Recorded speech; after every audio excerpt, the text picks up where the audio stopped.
অনিয়মে জড়িত কর্মকর্তারা এখনো এনসিটিবিতে বহাল থাকায় শ্বেতপত্র নেই দুর্নীতির পুরো চিত্র। প্রশিক্ষণ ও বই ছাপানো বাবদ কোটি কোটি টাকা লোপাট হলেও তা উল্লেখ নেই, একথা বলছেন শিক্ষা গবেষকরা। তাদের মতে অনৈতিক সুবিধাভোগীদের সরানো না হলে এনসিটিবিতে স্বচ্ছতা আসবে না। জাতীয় শিক্ষাক্রম ও পাঠ্যপুস্তক বোর্ডের দেয়া তথ্য অনুযায়ী নতুন শিক্ষাক্রম নিয়ে শিক্ষকদের প্রশিক্ষণে ৩ বছরে খরচ ২৮ কোটি টাকা। তবে এর বাইরেও মাউশির প্রকল্প থেকে আরও ১২৫০ কোটি টাকা খরচের তথ্য দেয়া হয়নি। প্রশিক্ষণ বা কর্মশালার নামে ৫ তারকা হোটেল রিসোর্টে কত টাকা খরচ হয়েছে সেই চিত্রও নেই শ্বেতপত্রে। এনসিটিবির প্রতিবেদন অনুযায়ী মাধ্যমিক স্তরে গত ১৫ বছরে বই ছাপানোর জন্য ব্যয় হয়েছে ৮,৪২৯ কোটি টাকা, আর প্রাথমিকে ৩,২৩১ কোটি টাকা। অথচ বই ছাপানোর অনিয়ম নিয়ে প্রতি বছরই অভিযোগ থাকলেও তা নিয়ে কোনো তথ্য নেই শ্বেতপত্রে। শিক্ষা গবেষকরা বলছেন, গত ১৫ বছরে অনিয়মের সাথে জড়িত কর্মকর্তারা এখনও এনসিটিবিতে কর্মরত। ফলে অনিয়মের চিত্র প্রতিবেদনে উঠে আসেনি।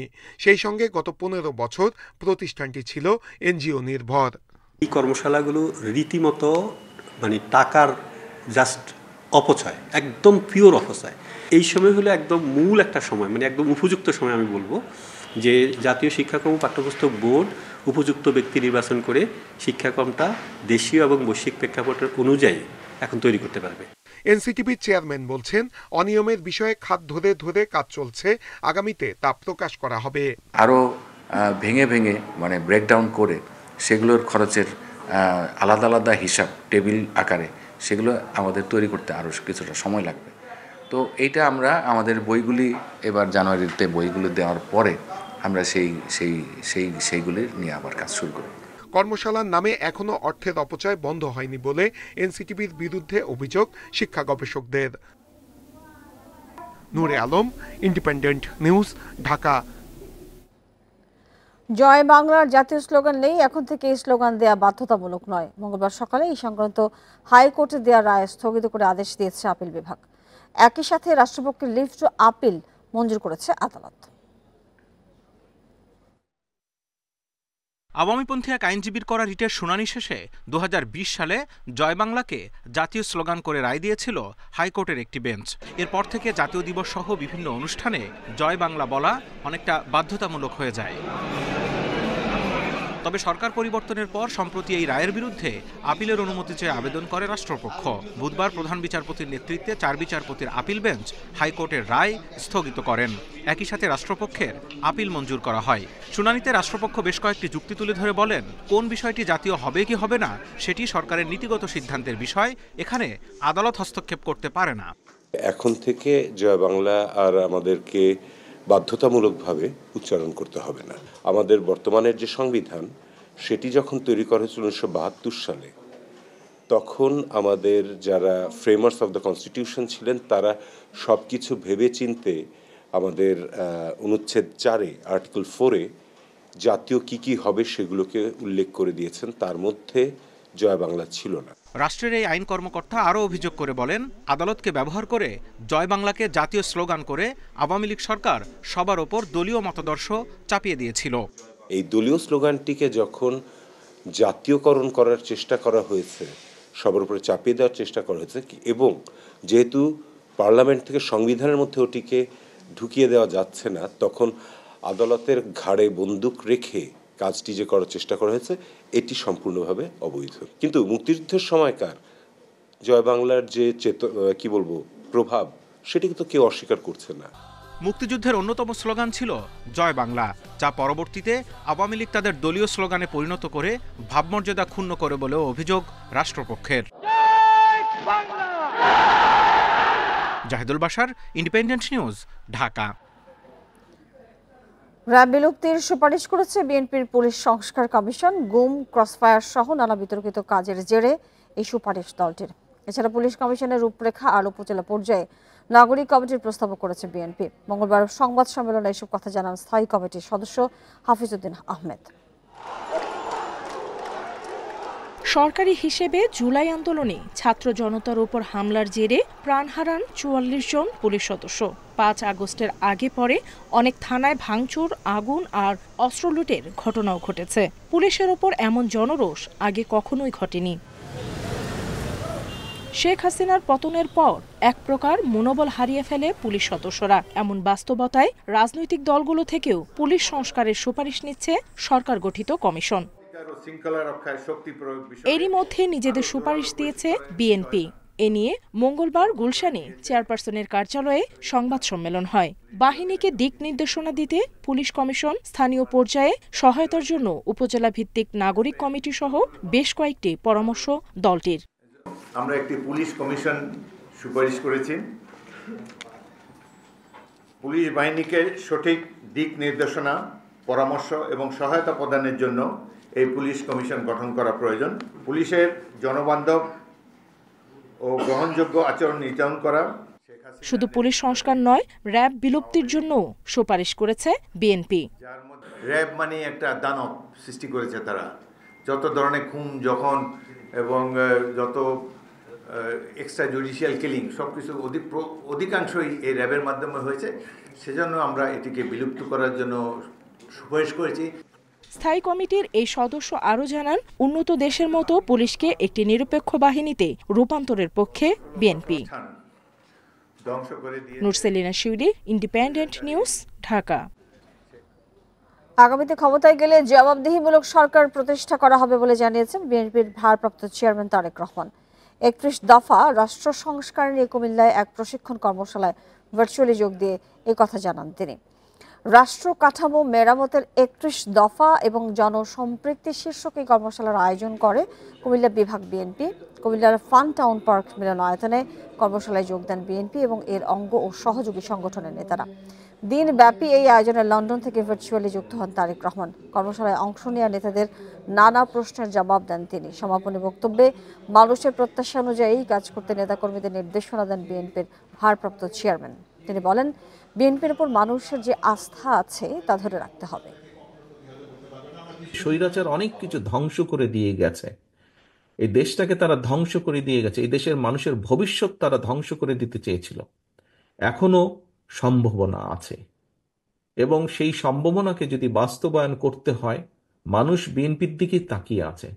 বিএনপি হিসাবে আসুন আমরা মানুষের সেই প্রত্যাশা পূরণের জন্য আমাদের সর্বোচ্চ দিয়ে আমরা চেষ্টা করি। বিজয় দিবস উদযাপন ও দেশীয় সংস্কৃতি ছড়িয়ে দিতে ১৬ ডিসেম্বর মালিক মিয়া এভিনিউতে কনসার্ট করবে বিএনপি। সকালে গুলশানে সবার আগে বাংলাদেশ নামে একটি সংগঠনের ব্যানারে এই ঘোষণা দেন বিএনপির যুগ্ম মহাসচিব শহীদুদ্দিন চৌধুরী অ্যানি। সংবাদ সম্মেলনে তিনি বলেন, গত ১৫ থেকে ১৬ বছর বাঙালি বিজয় দিবস উদযাপন করতে পারেনি। ফ্যাসিস্ট আওয়ামী লীগ সরকারের নানা অত্যাচার, অনাচারের মুখে পড়তে হয়েছে। তাই জাতিকে একত্রিত করার মধ্য দিয়ে এবার বিজয় দিবস উদযাপনের উদ্যোগ নেওয়া হয়েছে। তিনি আরও বলেন, পাকিস্তানকে বিদায় করার উদ্দেশ্য ভারতের গোলামি নয়। এসব দেশের সংস্কৃতিকে বিদায় জানাতে হবে। ভিনদেশি সংস্কৃতিকে বিদায় করতেই সবার আগে বাংলাদেশ সংগঠনের আত্মপ্রকাশ। এছাড়া ভিনদেশে বসে ষড়যন্ত্রকারীদের রুখতেও কাজ করবে সংগঠনটি। উৎসাহ এবং উদ্দীপনার মধ্যে নিয়ে আসার জন্য, পুরা জাতিকে একত্রিত করার মধ্য দিয়ে এই দিনটিকে আমরা উদযাপন করার সিদ্ধান্ত নিয়েছি। ভিনদেশি যেই কোনো সাংস্কৃতিক অবস্থান থেকে বের হয়ে আমরা একটা দেশপ্রেমিক বাংলাদেশের সংস্কৃতি তুলে ধরার জন্য এই প্রজন্মকে উদ্বুদ্ধ করার লড়াইয়ে আজকে আমরা ঐক্যবদ্ধ রয়েছি। ভবিষ্যৎ বাংলাদেশ গড়তে জুলাই বিপ্লবী কন্যাদের এগিয়ে আসার আহ্বান জানিয়েছেন প্রধান উপদেষ্টা অধ্যাপক ডক্টর মোহাম্মদ ইউনূস। পুরনোদের কথার ফাঁদে পা না দিয়ে নতুন ভাবনায় দেশ গড়ার তাগিদ দিয়েছেন তিনি। রাজধানীর ওসমানী স্মৃতি মিলনায়তনে মহিলা ও শিশু বিষয়ক মন্ত্রণালয়ে আয়োজিত জুলাইয়ের কন্যাদের নিয়ে নারী সমাবেশে প্রধান উপদেষ্টা এসব কথা বলেন। এ সময় বৈষম্য বিরোধী আন্দোলনে নারীদের অবদানের কথা উল্লেখ করে প্রশংসা করেন অধ্যাপক ইউনূস। জুলাই বিপ্লবে অংশ নেওয়া বিভিন্ন কলেজ, বিশ্ববিদ্যালয় সহ শিক্ষা প্রতিষ্ঠানের ছাত্রীরা অনুষ্ঠানে যোগ দেন। তারা প্রধান উপদেষ্টার সঙ্গে নানা বিষয়ে মতবিনিময় করেন এবং আশা, আকাঙ্ক্ষা ও দাবির কথা তুলে ধরেন।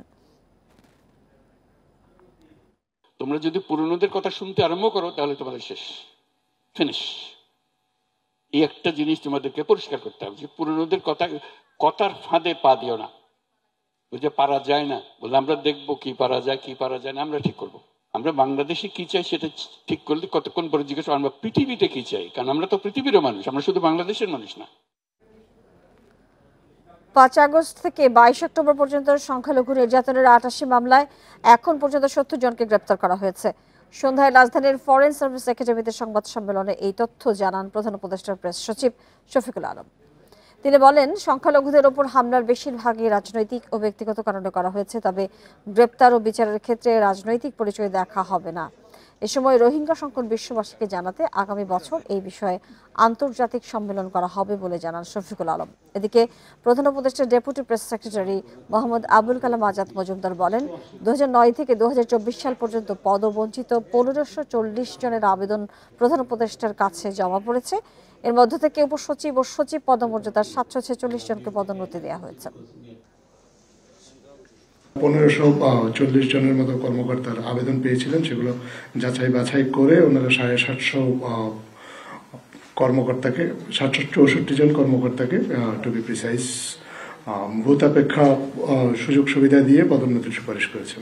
আরও মামলা হয়েছে 26টা, মোট মামলা হচ্ছে 88টা, আর গ্রেপ্তারের সংখ্যা হচ্ছে এই হিন্দু বৌদ্ধ ঐক্য পরিষদ প্রাপ্ত তথ্য অনুযায়ী যে 62টা কেসে ওইটাই 35 জন, আর এইখানে 26টা কেসে হচ্ছে আরো 35 জন। ন্যায় বিচারের দাবিতে রাজধানীর সোহরাওয়ার্দী উদ্যানে গণসমাবেশ করেছে গুমের শিকার হওয়া ব্যক্তিদের পরিবারের সদস্যদের সংগঠন মায়ের ডাক। আন্তর্জাতিক মানবাধিকার দিবস উপলক্ষে দুপুর 1টায় শুরু হওয়া এই সমাবেশ গুম, বিচার বহির্ভূত হত্যাকাণ্ড, শাপলা চত্বরের ঘটনা, পিলখানা হত্যাকাণ্ড এবং জুলাই গণ অভ্যুত্থানে ভুক্তভোগীদের পরিবারের সদস্য ও স্বজনরা অংশ নেন। যেসব পরিবারের সদস্যরা এখনো নিখোঁজ রয়েছেন তাদের স্বজনরা ক্ষোভ প্রকাশ করে বিভিন্ন দাবি তুলে ন্যায় বিচারের আহ্বান জানান। এছাড়া জাতিসংঘের প্রতিনিধি, স্থানীয় আন্তর্জাতিক মানবাধিকার কর্মী এবং বিভিন্ন রাজনৈতিক দল ও সংগঠনের নেতাকর্মীরাও সমাবেশে উপস্থিত ছিলেন। আমি আজকের এই সমাবেশ থেকে নিরপরাধ পিটিআর ভাইদের মুক্তির দাবি করছি। আমার বাবা খুনের শিকার, আমি নিজে গুমের শিকার, আমার মা মামলার শিকার। 6 বছর পর হতে যাচ্ছে ঢাকা বিশ্ববিদ্যালয় কেন্দ্রীয় ছাত্র সংসদ ডাকসু নির্বাচন।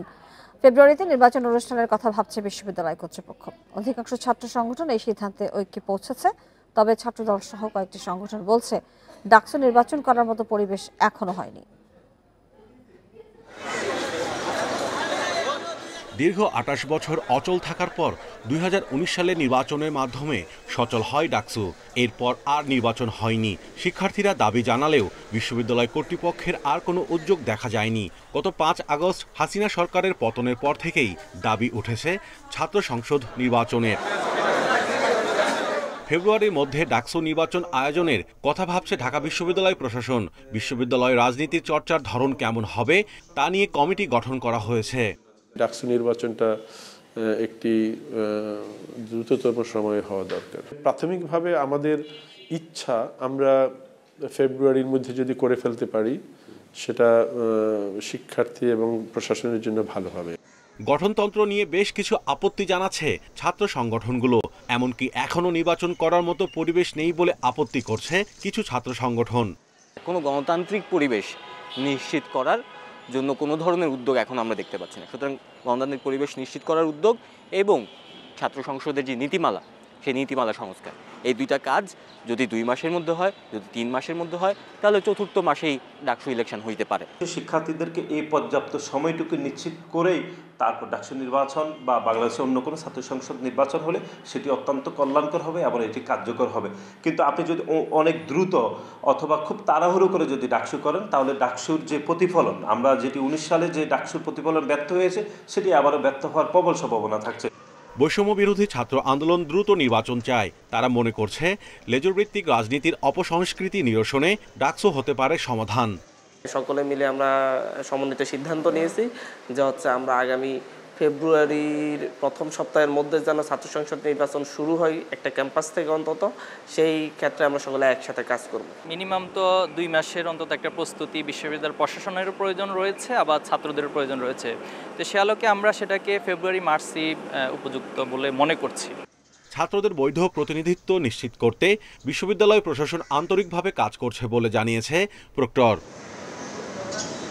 Mahmudul Hasan, independent news, Dhaka. আগামী 2-3 দিনের মধ্যে দেশের উত্তর পশ্চিমাঞ্চলের মৃদু থেকে মাঝারি শৈত্যপ্রবাহ বয়ে যেতে পারে, তবে রাজধানীতে তাপমাত্রা কমলেও শৈত্যপ্রবাহের সংখ্যা কম জানিয়েছে আবহাওয়া অধিদপ্তর। আজ সবচেয়ে কম ছিল তাপমাত্রা রাজশাহীর বদলগাছিতে 13.1 ডিগ্রি সেলসিয়াস। এদিকে শীতের দাপট বাড়ায় দুর্ভোগ বাড়ছে নিম্ন আয়ের মানুষের। উত্তরাঞ্চল সহ বিভিন্ন জেলায় ঘন কুয়াশার সাথে মৃদু বাতাসে বাড়ছে শীতের দাপট। অনেক বেলা পর্যন্ত সূর্যের দেখা না মেলায় দুর্ভোগ বেড়েছে নিম্ন আয়ের মানুষের। চুয়াডাঙ্গায় শীত ও ঘন কুয়াশার কারণে ব্যাহত হচ্ছে স্বাভাবিক জীবনযাত্রা। মেহেরপুরের দুর্ঘটনা এড়াতে দিনের বেলাতে হেডলাইট জ্বালিয়ে চলাচল করছে যানবাহন। চাঁপাইনবাবগঞ্জে 2 দিন ধরে সূর্যের দেখা না মেলায় জেঁকে বসেছে শীত। নাটোরে দিনের বেলায় কম থাকলেও সন্ধ্যার পর বাড়ছে শীতের তীব্রতা। আমি রুগী নিয়ে আসি, কেবল 10টা বাজে যাচ্ছে কিন্তু এখন সূর্য দেখা যাচ্ছে না, খুবই ঠান্ডা এদিক। নিম্ন শ্রেণীর লোক যারা কাজে বেড়াচ্ছে তারা খুব শীতে খুব কষ্ট পাচ্ছে। দিন ও রাতের তাপমাত্রা কমে বুধবার সারা দেশেই বাড়তে পারে শীতের প্রকোপ। আমরা মিনিমামই আসছে 13.1, যেটা নওগাঁ। আগামীকাল সেটা 10-এর কাছাকাছি চলে আসতে পারে ওই অংশে, এবং পরবর্তী দিনও টেম্পারেচার আরও কমতে পারে। এরকম আগামী 2 থেকে 3 দিন আমাদের টেন্ডেন্সি বা প্রবণতা হলো টেম্পারেচার কমার দিকে সারা বাংলাদেশে। বাংলাদেশের উত্তরাংশ বা উত্তর পশ্চিমাংশে কিছু কিছু জায়গায় হয়তো বা শৈত্যপ্রবাহ চলে আসতে পারে। তবে আগামী 10 দিনের মধ্যে ঢাকায় শৈত্যপ্রবাহের সংখ্যা তেমন নেই জানিয়েছে আবহাওয়া অধিদপ্তর। তাপমাত্রা 1 থেকে 2-3 ডিগ্রি কমে আসতে পারে। এখন ঢাকার মিনিমাম হলো 15 কাছাকাছি, সেটা হয়তো বা কমে 13-12 এরকম চলে আসতে পারে, কিন্তু শৈত্যপ্রবাহের সম্ভাবনা নেই। বঙ্গোপসাগরে লঘুচাপ সৃষ্টি হলেও সারা দেশে বৃষ্টির কোনো সম্ভাবনা নেই। Mahmudul Hasan, independent news, Dhaka. নদীকে পরিকল্পিতভাবে মৃত ঘোষণা করে এতদিন দখল করা হয়েছে। প্রবাহ আটকে শুকিয়ে ফেলা হয়েছে নদী, তবে এখন থেকে রাজনৈতিক ছত্রছায়ায় দখল আর সহ্য করা হবে না। রাজধানীর গ্রিন রোডের বাণী ভবনে নদ নদীর সংখ্যা অবহিতকরণ সেমিনারে এই হুঁশিয়ারি দেন পরিবেশ উপদেষ্টা। সেমিনারে খসড়া তালিকা প্রকাশ করে জানানো হয় বর্তমানে সারা দেশের নদ নদীর সংখ্যা 1156টি। দেশের নদ নদীর সংখ্যা কত তা নিয়ে দীর্ঘদিন ধরে চলছে বিতর্ক। স্বাধীনতার অর্ধশতাব্দী পার হলেও নদ নদীর প্রকৃত সংখ্যা নির্ভুলভাবে নিরূপণ সম্ভব হয়নি। নদী গবেষণা ইনস্টিটিউটের হিসাবের সাথে নদী কমিশনের তথ্য এবং এই 2 সংস্থার সাথে পানি উন্নয়ন বোর্ডের হিসাব মেলে না। তাই 5 আগস্টের সরকার পতনের 1 মাস পর নদ নদীর প্রকৃত সংখ্যা নির্ধারণের কাজ শুরু করে অন্তর্বর্তী সরকার। মঙ্গলবার সকালে আয়োজিত সেমিনার থেকে নদীর খসড়া তালিকা প্রকাশ করে নৌ মন্ত্রণালয়। সেখানে পরিবেশ উপদেষ্টা জানান 2023 সালে জাতীয় নদী রক্ষা কমিশন 224টি নদী তালিকা থেকে বাদ দেয়। কোনো নদী মৃত ঘোষণা করা মানেই দখলদারদের সুবিধা করে দেয়া।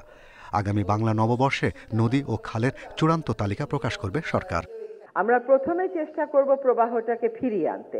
আপনি মৃত ঘোষণা করে দেওয়ার সাথে সাথে ওই নদীর জমি নিয়ে একটা দ্বন্দ্বে আমরা জড়িয়ে পড়ি। পহেলা বৈশাখে এটা নদীর তালিকা হিসেবে চূড়ান্তভাবে আমরা 2টা মন্ত্রণালয় তো আছি, আরেকটা মন্ত্রণালয় যদি সম্মত থাকে আমাদের সাথে থাকতে, 3 মন্ত্রণালয় মিলে একটা তালিকা সম্পূর্ণ করে যেতে পারবো বলে মনে করি। অনুষ্ঠানে নৌ পরিবহন উপদেষ্টা জানান দূষণ ও দখলদারদের তালিকা চূড়ান্ত হয়েছে। এই সরকারের আমলে নদী উদ্ধারে সফল হতে হবে। Either you do it now or we'll never do it. কারণ আমরা অতীতেও দেখেছি যখনই অন্য ধরনের সরকার আসবে তখন স্বার্থের প্রশ্ন আসবে, তখন নদী যাও আছে তার অর্ধেক দেখবেন যে কমে গিয়ে ওখানে বিল্ডিং উঠছে। খসড়ায় নদীর তালিকায় ঢাকা বিভাগের মধ্যে দিয়ে প্রবাহিত নদ নদীর সংখ্যা সবচেয়ে বেশি 1123টি। 1 বছরের মধ্যে দেশের 64টি জেলার অন্তত একটি নদী দখল ও দূষণমুক্ত করতে চায় সরকার। Shahriar Anirban, independent news, Dhaka. আর এই ছিল এখনকার সংবাদ। এতক্ষণ সাথে থাকার জন্য সবাইকে ধন্যবাদ জানাচ্ছি।